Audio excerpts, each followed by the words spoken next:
Right now এখন থাকছে সালমান খানের আসন্ন চলচ্চিত্র সেকেন্দারের বেশ কিছু আপডেট। কেননা সম্প্রতি এক ঘনিষ্ঠ সূত্রের মাধ্যমে জানা যায় যে বর্তমানে চলচ্চিত্র নির্মাতারা চলচ্চিত্রের 50% এডিটিংয়ের কাজ শেষ করে ফেলেছে। তাই তো বলাই বাহুল্য যে এখনও প্রায় 50% এডিটের কাজ বাকি আছে। পাশাপাশি অবশ্য এখনও শেষ অংশের বেশ কিছু শুটিংয়ের কাজ বাকি রয়েছে, যা অবশ্য ফেব্রুয়ারি মাসে শুটিংয়ের কাজ করা হবে বলে জানা যায়। সেই সাথে আরও জানা যায় যে সালমান খান এবং রাশমিকা মান্দানার একটি গানের শ্যুটের কাজ করা বাকি রয়েছে। তাই তো বলাই বাহুল্য যে রাশমিকা মান্দানা সুস্থ হওয়ার পরই চলচ্চিত্রের শুটিংয়ের কাজে যোগদান করবেন। ঠিক তারপরই ক্রমাগতভাবে শুটিং এবং গানের কাজ শেষ করা হবে, যার প্রেক্ষাপটে ধারণা করা যাচ্ছে ফেব্রুয়ারি মাসের তৃতীয় সপ্তাহ পর্যন্ত চলচ্চিত্রের শুটিংয়ের কাজ করা হবে।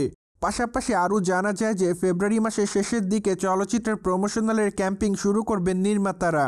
কেননা চলচ্চিত্রটি চলিত বছরের ঈদুল ফিতরকে কেন্দ্র করে মুক্তি দেওয়া হবে। ফলে আপাতত নির্মাতাদের কাছে সময় খুবই কম। তাই তো নির্মাতারা বর্তমানে খুবই দ্রুততার সাথে কাজগুলো এগিয়ে নিতে চাচ্ছে বলে দাবি করেন। অন্যদিকে চলচ্চিত্রের পর্দায় সালমান খানের সঙ্গে অভিনয় করতে দেখা যাবে কাজল আগরওয়ালকে। যদিও চলচ্চিত্রের পর্দায় প্রধান নারী চরিত্রে অভিনয় করতে দেখা যাবে রাশমিকা মান্দানাকে, কিন্তু বর্তমানে দর্শকরা অপেক্ষা করছে চলচ্চিত্রের পর্দায় কাজল আগরওয়াল এবং সালমান খানের অভিনয় দেখার জন্য। কেননা চলচ্চিত্রের পর্দায় সালমান খানকে ডাবল চরিত্রে অভিনয় করতে দেখা যাবে। তাই তো বলাই বাহুল্য যে সালমান খান এবার দক্ষিণী চলচ্চিত্রের নামি দামে এই দুই তারকার সঙ্গে অভিনয় করবে।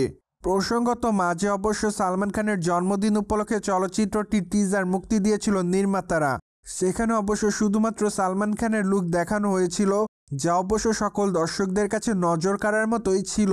পাশাপাশি সেখানে অবশ্য একটি অ্যাকশন দৃশ্য দেখানো হয়েছিল, যা অবশ্য সালমান খান ভক্তদের কাছে নজর কাড়ে এবং ঠিক এর জন্যই সালমান খান প্রশংসা অর্জন করেন। সোভিয়ার্স জেনে তো নিলেন সেকেন্দার চলচ্চিত্রের শুটিংয়ের কাজ ফেব্রুয়ারি মাসের মধ্যে শেষ করবে নির্মাতারা। ফলে বিষয়টি নিয়ে আপনাদের কোনো মতামত থাকলে কমেন্ট বক্সে জানাতে ভুলবেন না। Subscribe our channel for more update.